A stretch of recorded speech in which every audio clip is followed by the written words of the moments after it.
Welcome to the Latino Business Report.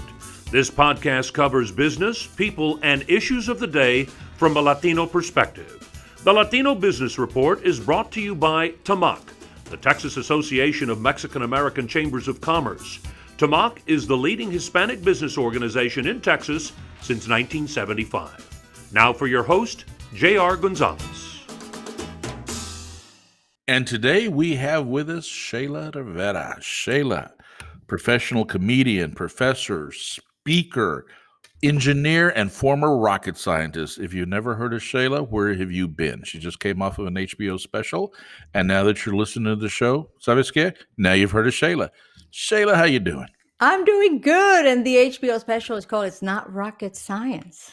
There It's you go. not rocket science. That aired when? Last month? When did that air? What It month did came that? out a couple of months back. It's on HBO Max. Yes, and it was fun, fantastic, and just I waited 26 years for this HBO special, so I'm about to just blow up. Was HBO even around that long ago? I'm not. I don't think so. Thanks. Thank you. Ouch. Shayla, good friend Shayla Rivera is joining us today. And Shayla, we're here to talk about, a lot of people have seen you, and I'm kidding about that. A lot of people have seen you on the HBO special. That was fantastic. They've seen your stand-up comedy acts. You have a TED Talk. I mean, you're out there and about. But a lot of people don't know you. So that's why we're here today, is to get to know Shayla Rivera a little bit better. So Shayla, let's start off with, I know it seems a little cliche, but where were you born, Shayla? Where was I born? I was born in a hospital.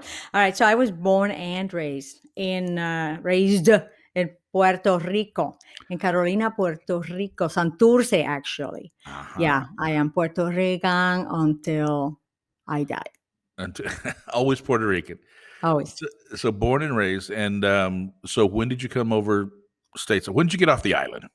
Yeah. So it's an interesting, because I really, one of the things that I speak on a lot is the value of our story, which we don't share enough. I really think that right now, if you look at the world and the status that we are in, one of the biggest problems we have, if not the biggest, is that we're not relating to each other with who we are. And most people don't even think about their own story, and they don't understand that they have so much cool stuff in there that they have forgotten about. So I was 17 when I graduated high school.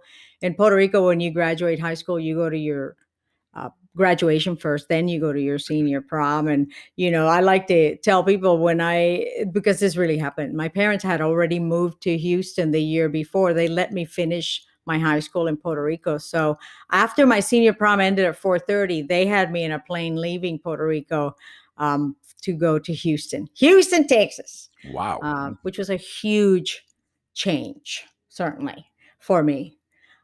So that was, I didn't speak English. I spoke Puerto Rican, but that was not English really per se. That was a change, because in Puerto Rico, the water is around you, but in Houston, the water is usually in your living room as much No as kidding. as much as they've been flooding lately. Doing comedy, ladies and gentlemen. Yeah, that's right. Okay, that's huh? your job, right? That's your job. Sorry. No. Didn't mean to interfere. So came to the U.S. at age 17, Yes. just speaking Puerto Rican. Yes. Is that a form of Spanish? I'm not sure, because It's I've listened. Spanglish. Yeah, Puerto Yeah. Rico. The thing about it, people think when you go to Puerto Rico now, you only speak English, you will find people will be able to communicate with you. What do you need? And we will do that. And a lot of people speak English actually pretty well. But this is back in 19, should I even say it? Of course I will. 79. So it was a little bit different. And although I did have classes in English all my life, it wasn't, come on. It's like the people here all the time, they say, yeah, I speak Spanish. I took it in high school. And then it's like, no, that's not working. Tú sabes. Well, and y también with puertorriqueños, in my mind, or what Oh I my hear God. in my ear, you just chop up the We words do. into little pieces. You never finish the darn Right. vowels. Yeah? Right. And as everybody knows, you have Mexican descent. So let me tell you something, sir. Mexicans do the same thing. I've been at a dinner around a Mexican family, and I remember I couldn't understand. It was like a foreign language.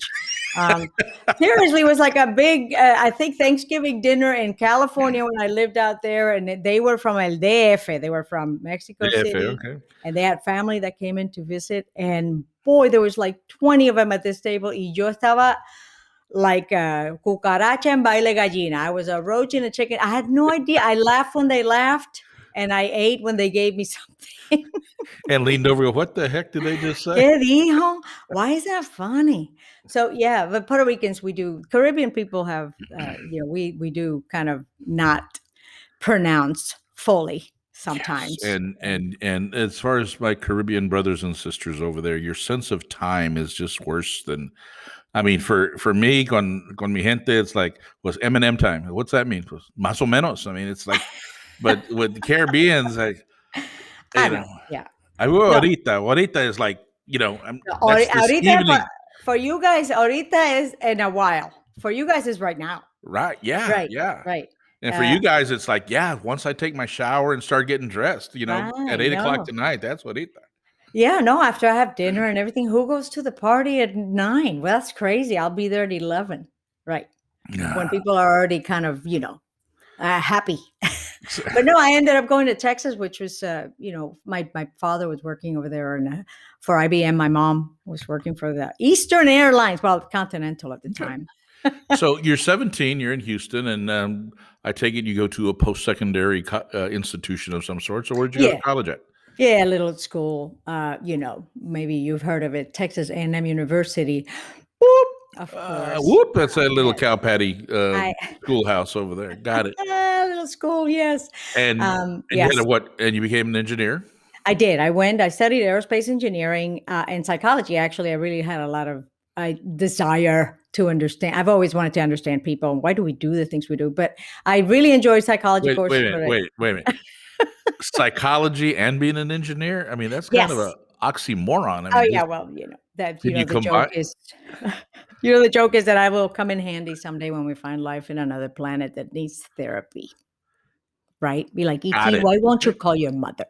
Come on. So yeah, I did. I think like many students, you go in to please your parents a lot, and I knew I was going to be in science somewhere, but I could not change the psychology because that was more of a liberal arts type of thing, and in Latino families, you're going to study something with teeth, doctor, lawyer, or engineer or something like Mhm. that. And I was a geek. I like science, but I really did love. None of that liberal arts stuff for you, huh? No, hombre, deja eso. None of that. I do that now. So you became, and then it's hard for me to believe. I mean, it's not hard for me to believe, but you were actually a rocket scientist at NASA, right? Well, I was, yeah. So I graduated in '83. Then I went to work for the space program at NASA, and I worked with the shuttle, and it was fantastic. And I was there for a year and a little bit, and then Challenger happened, and when that happened, I was with McDonnell Douglas, and we had the contract at that time. So once Challenger happened, if you all don't know what that means, you need to look it up. Um, a lot of people don't. Space shuttle that exploded. Okay, In I know that was a horrific time in our history, but Shayla, that wasn't your fault, was it? I mean, Well, tell I'm us not now. I was sworn to, I can't say, it's Confidentiality. I got it. confidentiality Okay. right now. It wasn't. So then after that, what they did is, I ended up going for a year while they were doing the investigation, ended up in Arizona, which was really cool because I got to work with the Apache helicopter.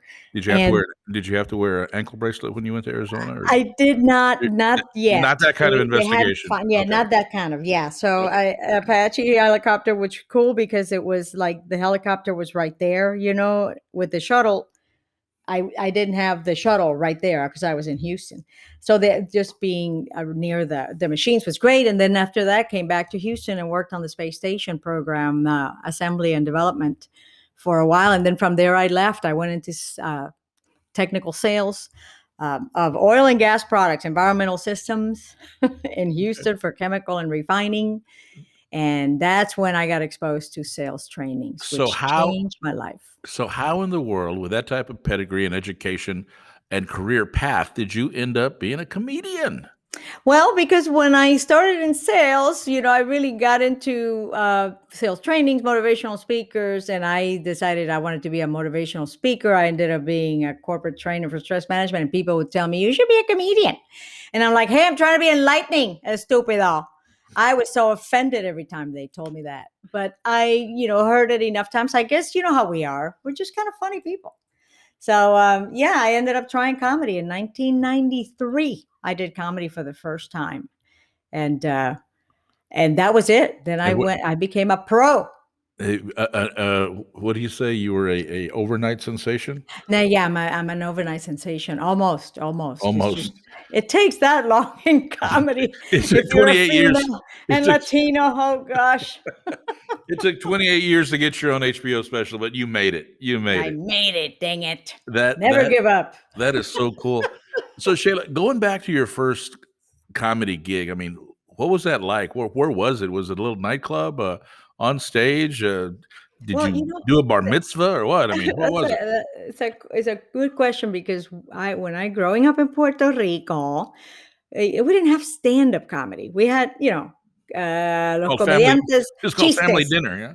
Yeah, exactly. Family. We were so when I heard you should be a comedian and I heard stand up comedy, then I started watching stand up comedy. I hadn't even really looked at stand up comedy, and that's when.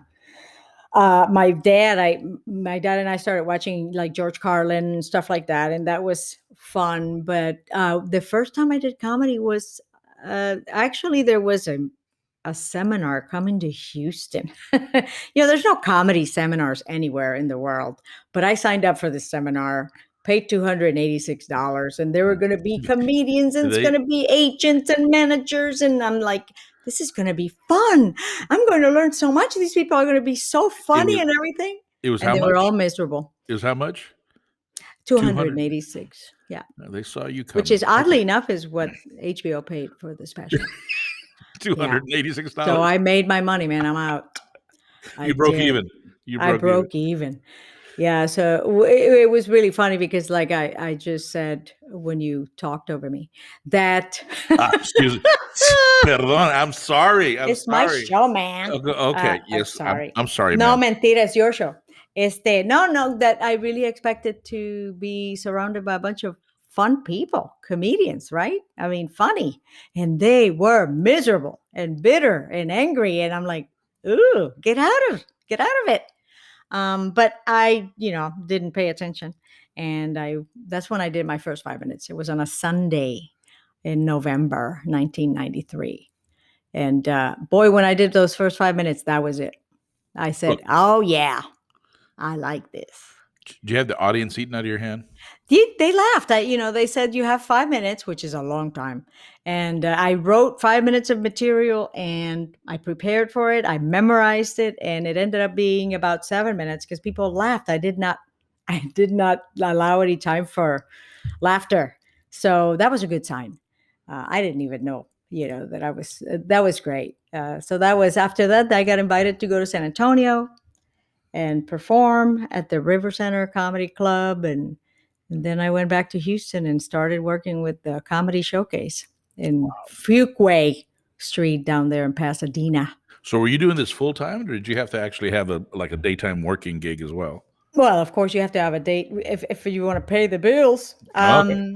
Yeah, I continued in my sales for a while, and but it kind of in a year and a half, maybe 2 years, it became time for me to go on the road if I wanted to get better. This is back in the day, Mhm. so you had to get in your car and go to every little one nighter, up and down the nation. So I did that for a little bit, and then Paul Rodriguez actually came. There was a show in San Antonio and Houston that I did with him, and that was really amazing. It was really cool. I did it at the Arena Theater in Houston, where it's a round theater. And from there, I just, kept on doing it. I pretty much became a professional comedian very quickly, Okay. really. And at this point in their life, is there kids or not kids? Oh, yeah, there's kids. So did they go on? Did they go on the road with you, or did No, you they just did not. If you want to know lock more. them in a closet, or what? Yeah, right. No, they stayed behind with dad, right? Okay. And this was all spoken about before I ended up on the road and everything. And in fact, you know what? You just reminded me there was a when I was to make the decision to go or not go, right? I mean, it's like, okay, you're going to take this thing or not. Um, it was a Sunday that we were driving back from the in-laws' house, and the kids were asleep in the back seat. And I'm talking to God the whole time. I'm going, okay, should I go? Should I not go? I mean, I can't leave my kids, and there's all this stuff. It's just, there's a moment of reckoning. And Hmm. when we pulled up in the driveway of the house, my daughter woke up. She was 3, and she woke up 3 or 4. And she said, "Mom, God wants you to be a comedian."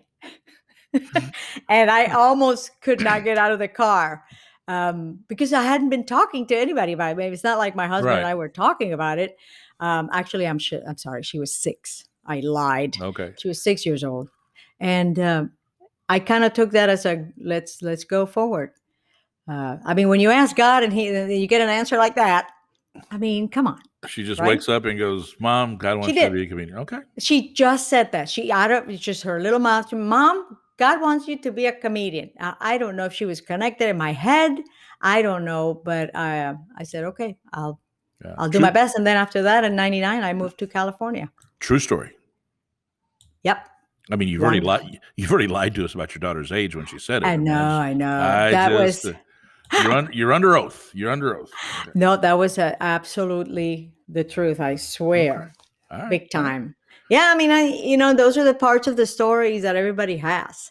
So, So like, yeah, you still do comedy, I but do. I have to ask. I mean, you were talking about the comedians you met early when you first started. They were bitter and angry. So have you managed to avert that type of bitterness in your life, or do you just smile on stage and are just a bitter, angry old hag on the outside world, or what?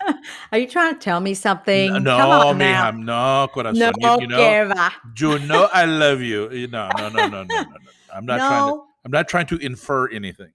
yeah, right. I always said to myself that weekend, beginning that weekend, I said, if you become that angry and bitter, then you need to make a change and go do something else. So I was happy, go lucky and everything. I was very engaged and thrilled in comedy. And then, but there's a lot of changes that happened. I moved to California in '99.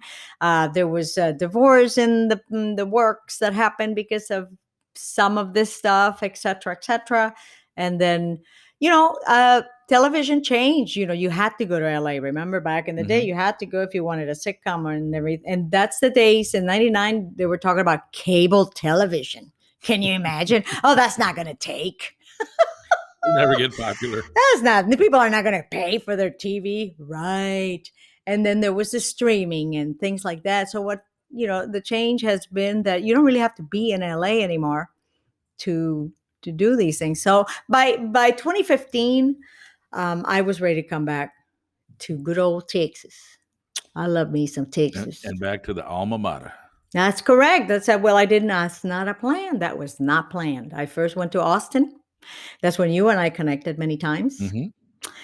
And then Yeah, from but folks, just for the listeners, in a professional manner. I mean, it absolutely wasn't like a one night hookup or above anything, but anything, all above exactly. I mean, reproach. I'm sure there's a lot of people wondering. They go, "God, we got such a connection." I just wonder. Nope, never happened, guys. Never happened. No, and so I Shayla was strong. She was strong. Thank I you. was yeah, I controlled myself because I mean it was very tempting. Such a hunk. So we were doing comedy and doing a little bit of speaking and stuff, and then that's when I ended up being invited to speak to first gen students, A&M, my Okay. alma mater. And I went and I made the presentation, and Dr. Sonia Garcia up here, she's director of First Gen and underrepresented. She goes, "Oh my God, you should teach here." She's Dominican. "Oh my God, you should teach here." And, That's and a when whole she's, nother story. oh my Not gosh, today. Not today. don't even Dominicans. get us started on that. But when she said that, I said, "Oh, I'm like, yeah, right. Come on. That's ridiculous."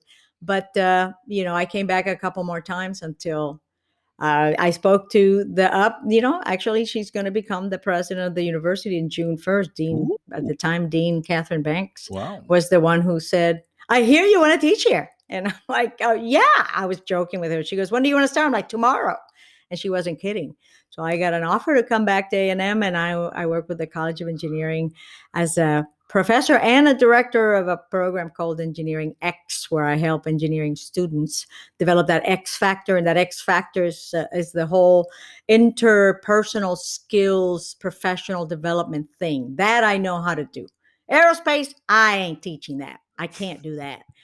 But I can, I think there's great, I think, it's all about, it's like you, right? I mean, you and I sit down and we talk and all that stuff. But a lot of students are not comfortable, maybe, connecting with people, talking. They don't even know how to just be comfortable in their own skin. And that's Well, where I come in. and I'm not picking on young people, but unless they text it or do a little emoji, I don't know if they even know how to communicate. But other than Right. that, but Right. that's that. We'll save that for another episode. Yes, that's another episode. I don't want to pick on any audience segment out there. But Shayla, it sounds like an amazing life and opportunity you've had, but it hasn't been all rainbows and sunshine, has it? No, it's not. But that's the thing. That's a story. We like to pretend. I mean, I can see that. I mean, a lot of people, especially if they reach certain levels of success like you, Ah, right? You just will not tell about the night that had to pull over and throw up on the side of the road while you were not driving. I just, you- whatever. The oh yes, point- Shayla, you remember that night? you held my hair back. I was holding you by the hair. Well, yes, I'm not that bald yet. Por Well, you had favor. done it for me before. that's so, true. That's true. Pagando, you gotta Pay it forward. Pay it forward. pay it forward. But no, of course not. I mean, for me, it's always been about, peace and just kind of being comfortable myself in my own skin, which I'm almost there. I might get there someday. But, how do you learn if not through the struggles and everything? So what can I tell you, being a broke comedian? Every comedian is broke, by the way. Now they have a lot of money, but before they have money, they have no money. So having two kids in California and struggling with money was one thing. And then, I came back and I survived. I'm a breast cancer survivor. But I was ready for that. When I was diagnosed with that, I told the doctor, okay, tell me what I got to do and I'll give it my best. And he kind of looked at me like, did you hear what I said? Yeah, you said I have breast cancer and we got to do something about it. So I can't tell you what to do. So I really wasn't afraid at the time. I was Yeah, only concerned for the the- kids, right? I mean, they get scared. Okay. But the big But- C, I mean, cancer. It was I a mean- big C, and my mother had died of cancer as well. My mom didn't even make it to 50. She was a month short of that. But again, I would not. Why be afraid of that? It's generational too, and things have changed and whatever. And I really did give it my best, and I can report that I'm cancer free, and I'm remaining that way. Porque a pura, candela. I'm not going to change. I really just don't feel. I feel blessed, of course, but I did my due diligence, and then that's all you can do. You can only do your best. Dang it. Well, first of all, congratulations. I mean, Thank you. Congratulations for being cancer free and a survivor. And Shayla, I have to confess. I mean, we've known each other for a while, but when I would actually see you perform when you had breast cancer, the way you'd get on stage or at events and just be, I mean, you would think your entire life and everything was just perfect. You were funny, you were personable, but yet dealing with breast cancer the whole time. And I'm sure there's times you weren't feeling well or sick or from the treatment. What a struggle. No, And what a well- tribute that you actually made it through and are now cancer free. Well, Congratulations. thank you. That's very, very kind and nice of you to say. I did. But actually, doing that, performing perhaps and everything helps in the healing, Yeah. because it gets your mind on something else because What do they say? Laughter's the best medicine. it sure is. But, I mean, breast cancer wasn't even as hard as, I ended up having. My son was falsely accused at one point in his life. He was in jail waiting for a trial for 2 years. Once we finally, I didn't have the money to buy to buy an attorney. You do buy attorneys Pretty to much. get an attorney. um, so every day of What was 2 years, what was he accused of? he was accused of sexual assault. He had just begun his business. He had called me 2 weeks prior and said, "Okay, we started the business, and I bought my brand new bed," and he was all excited. Well, he said when he called me to tell me that somebody had accused him of that, he said, "Don't worry, Mom, because this didn't happen." Well, the point is that I learned a lot about our criminal system and how broken it is. I learned a lot about jails and prisons. I learned a lot about families that have people in a jail and a prison that we just don't even think about anymore. Oh, well, if you did something, then you deserve to be in there. And I probably was one of those people too, to a certain extent. But boy, there's just so much. Were you one of those people who actually thought the justice system worked and that only criminals would be incarcerated?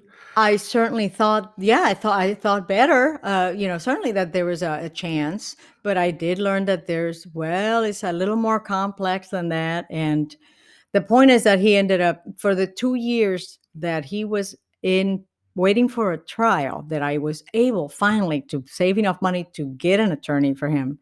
I was performing. I was giving talks. I was doing. Those were people had no idea, and that I was every night when I put my head on the pillow. That was harder than cancer for me. Wow. I thought about my son, being in jail and imprisoned for that, and then we went to trial, and I will report that 10 minutes that there was nothing there, and the jury came back with a no guilty verdict, to the extent that they expunged the file the next day, so it never happened. And it's like, wow, But no, what it did happen, but what right? happened is 2 years of his life sitting in two jail years of his life, right? When because you didn't have the money, and I'm not even going to talk about the people of color factor. Oh, Um, well, yeah, ah, exactly. wow. That's what was going on, probably when we met more than anything else. It was, you know, I had to keep on keeping on. Talk about resilience, right? But the thing is, that was nothing compared to what happened 3 years ago when I came back from a gig in Lake Tahoe here in College Station, and I ended up, getting home at 2 o'clock in the morning, and I found my son, uh, who was gone. His, you know, he was like the best buddy I ever had, and I so admired him. He was a good guy. He was a giving, caring person. But he had walked some very through the dark places, and there was a lot of pain there, and people, Latino families are so tough sometimes. Just get over it, right? They don't even listen to you. But this is why I say we need to listen to each other's story. It was we're not all the same, and it's just not worth losing people because we're not listening to each other. So yeah, I'm still going on. Okay. I'm going on. But here's the thing. Look, I know of course I'm gonna be sentimental and all this stuff because it was my It's your son. best friend, my son. I mean, he was my son. Yeah, He was the air in my lungs. But I know that I'm not the only person who's walked through all of these things or many things like this. I Shayla, know we all have. I hate I don't mean to well. So what was it? Was it an overdose? Was it suicide? What No, it occurred? wasn't. He wasn't. It wasn't a suicide, but it was his. It was by his. It was his fault. He drank sometimes and whatever, and then and no, he caused it. He Okay. caused his own. He pushed it, um, and and that's it. And you found him. And I found him, Ah, and I found him, wow. yeah. And talk about changing every cell in your body when you realize and And you this happened. touch. And this happened how long ago? It was 3 years ago, May 8th this year. So 3 years. Only three Yeah. years. Only 3 years ago. Yep. I could not imagine the pain you must have gone through of not Uh, only losing a child, but being the first one on the scene to see him yeah, there, laying there. that's something that never leaves you. I didn't know. I thought he was sleeping or just laying there, and I was telling him, just look at the mess in this room, and like a typical Latina mother, right? And then I touched his leg, and I never forget the moment I touched his leg, and I realized there's no life here. And well, in that moment, you get a lot of questions in your mind after that. But I forgave him. I said, son, I forgive you, and I did, and I surrendered to what was going on because what else can I do? And so what I do is I sometimes share the story because sharing the story helps other people. They come to me, they hug me, they say thank you. So that's the thing. We sometimes want to keep these things hidden and quiet and stuff, but that's part of who you are. It's part of That's life. why I share it because it's part of my story. Well, I can only imagine that your story has probably helped others, not only in breast cancer, but dealing with the loss of a child. So, there again, Shayla, I mean, first of all, you're a friend and you know that, but the admiration and respect I have for you is just hard to describe. It's just, you just keep going and you do it with a smile on your face and you make people laugh and you bring joy and happiness into people's hearts. Thank you. I tr- be- I was going to say I try, but I'm not really trying. I'm No, you're just doing it. doing what I'm doing. Miha, you Right. are doing it. You're not, I Yeah. mean, if I, you you know weren't what? if you weren't Puerto Rican, I'd say, are you a Mexican or a Mexicant? And you're a can because I'm you're a doing it. Puerto Rican, not a Puerto You're Rican. there. Yeah, there you go. You're a Puerto Rican, not a Puerto Rican.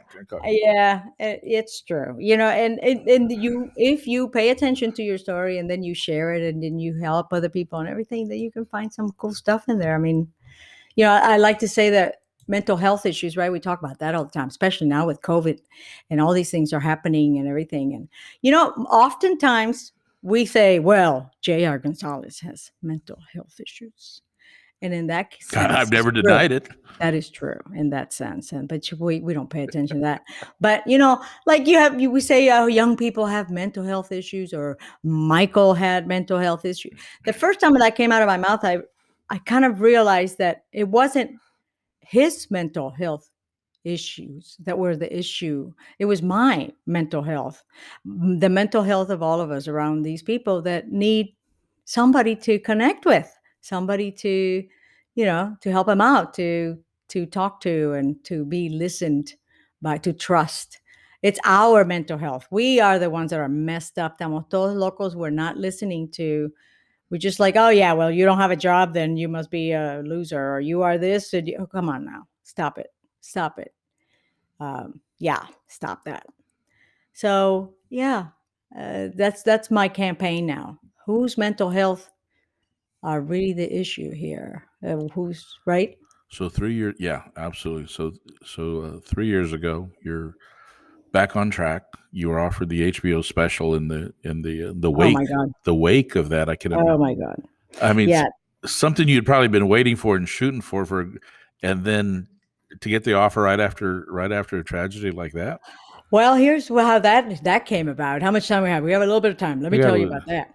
So this is again is a great. You just mentioned. Thank you about a very interesting moment in the story. So my son passed away, and like many people who have lost like that, know what you do is you start learning to be yourself. Every day that following year, I was learning to be Shayla on like June 1st, right, and July 2nd. So it was like I was working. Nobody would know, but I had lost something. There was a spirit in me that was, I mean, why do it anymore? He's not here or whatever. And on the anniversary of the first year anniversary of his death, I woke up with his voice in my head going, Mom, you got to dream again. You got to get back out there, Mom. You got to, what's going on? Well, you got to dream. You have no dreams anymore. You're living your life and you've never been like that. He used to call me a badass. You're a badass. You keep, pushing things. And I said, fine. I got up and I started writing things down, and I encourage everybody to do that. I mean, I sat down and I wrote it down. I said, okay, well, what dreams can I possibly even care about right now? So I started writing things. And one of the things I wrote was, I will do my HBO half-hour special with Edwin Licona. Edwin Licona is somebody I had worked with before with HBO as well. He's not an HBO person. He's a producer. And I wrote that and a bunch of other things. I'm still waiting for the Bentley, by the way. I put a bunch of things on this list, and I put it away. And a couple months later, I get a call, and Daryl, good old Daryl, says, Daryl. "Shayla Edwin." Now, Daryl, that's that skinny little white guy that hangs. He is. Okay, Yes, a question is he like paid staff? Is he a groupie or? he is a business manager and partner in my life right now. Yes. Okay, all right. I've always wondered about him. It just Yeah, I'll tell you more about him, but just kind of lurks in the shadows, and he does. He kind of pops in, hey, and then receipts again. But he said it's Edwin, and I was like, okay. And Edwin said, hey, Shayla, I'm about to go in at lunch today. Going to go in and pitch some HBO half-hour specials. Can I give him your name? And boy, I had to put the phone down. I said, hold on, Edwin. And I'm like, what the heck? And because comedy, you all know comedy, and I don't know that I was ready. But it came in. I remember I wrote it down, so I only felt my son, Wow. and I said, "Yep, okay, let's do it." So as soon as I did that, it was going to happen in a few months, and very difficult to do. Comedians have to be honest. You have to go on stage and be you can't just talk about farts if you just lost your son, right? I mean, it's kind of like you're supposed to, or like, I certainly expected myself to do that kind of a thing. But boy, JR, I could not. Every time I started to sit down to write something, I couldn't just get there. So anyway, point is that the night comes, I do the show. As soon as the show is over in LA, I hate it. I hate it so bad because I didn't mention my son, because I just kind of did a comedy special, right? Not, I didn't Right. share anything. And so I started going, oh my God, I hope that they don't release this. This is crap. I waited 6 years to do this, and this is the best I can do. What the heck, whatever. And I went in that theater, found a corner, in the darkest corner. I was just there, so down. Anyway, fast forward, it's December of 2019. And, I haven't heard anything from HBO. I'm like, cool, it's not happening. And then COVID hits 2020. And I'm like, I'm sorry, but I'm like, okay, good. Maybe HBO will not put that stuff out. And sure enough, I got a call from Edwin. Okay, you're going to be the first one out. I'm like, oh God. So the thing is, because of COVID and everything and the climate in our country, they said, well, we have kind of edited everybody's set to take anything out that might seem to be, inappropriate. Inappropriate, yeah. Oh gosh. Which you don't really do in comedy, right? But so you have 5 minutes or a few minutes at the end. I want you to just kind of get on camera and say, hey, thanks for joining me at COVID and whatever.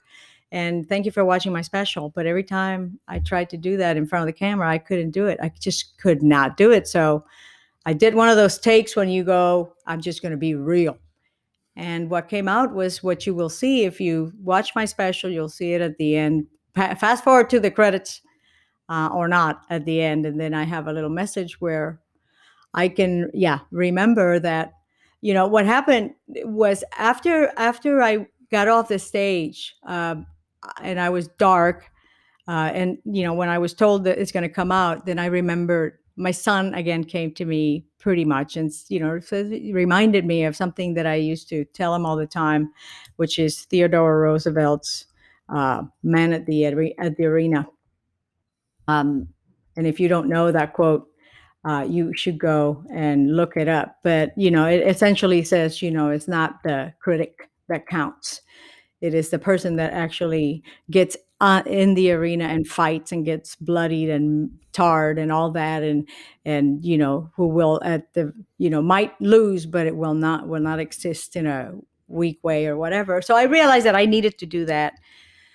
And, it's not a bad special. The producer said, I told him I want to do one about my son and losing. And he says, yeah, I'm ready, whenever you're ready. So there might be another one coming out. But it's one of those things that there was a reason for it, and I know that it was kind of my son connecting with me again, trying to get me to to be a badass again. Yeah, be the badass, Mom. So here I am. I am the badass with Shayla, J.R. Gonzalez. well, I watched the special. I thought it was great. At first, I didn't think I was going to get to watch it, but then some new neighbors moved in and they had HBO, so Stop I it! tapped into their little cable and I got I got HBO también. Shayla, we're almost out of time here, but I want to thank you so much for being on the episode with me, and then also opening up and sharing parts of your life. I think it's important that people realize that people are people. We all have stories, and as you said, it's our story to tell, and this one is your story to tell. It is, and we should share. At the bottom of all depression and any suicide is a story not shared. Go share your story. Share the story. Let me ask you something. Yep. Would you be willing in the future maybe come back, or maybe we could co-host an episode and have some fun and pick on some poor schmuck that would be. Wouldn't that be fun? That would be, that wouldn't be fair. It would. Let's do it for Daryl. Let's start off with Daryl. Let's practice on Daryl. Let's do people's significant others. Oh my God, that'd be fun. I'm down. Okay, we need to sign up. We need to get some immunity papers first with our spouses. Yeah, with our significant others. Guys, thank you, Shayla. Once again, thank you very much. This is Shayla Rivera, professional comedian, professor, teacher, mom. You can find me at ShaylaRivera.com, ShaylaRivera.com. There you go. And book me. You're on YouTube. If you get a booking for the show, if you listen, Shayla, if you get a booking from the show, I want 15%. I mean, that's all there is to it. It's fine. Okay. 5%. Folks, you've been listening to the Latino Business Report with J.R. Gonzalez and Shayla Rivera. If you like what you hear, please like us, follow us.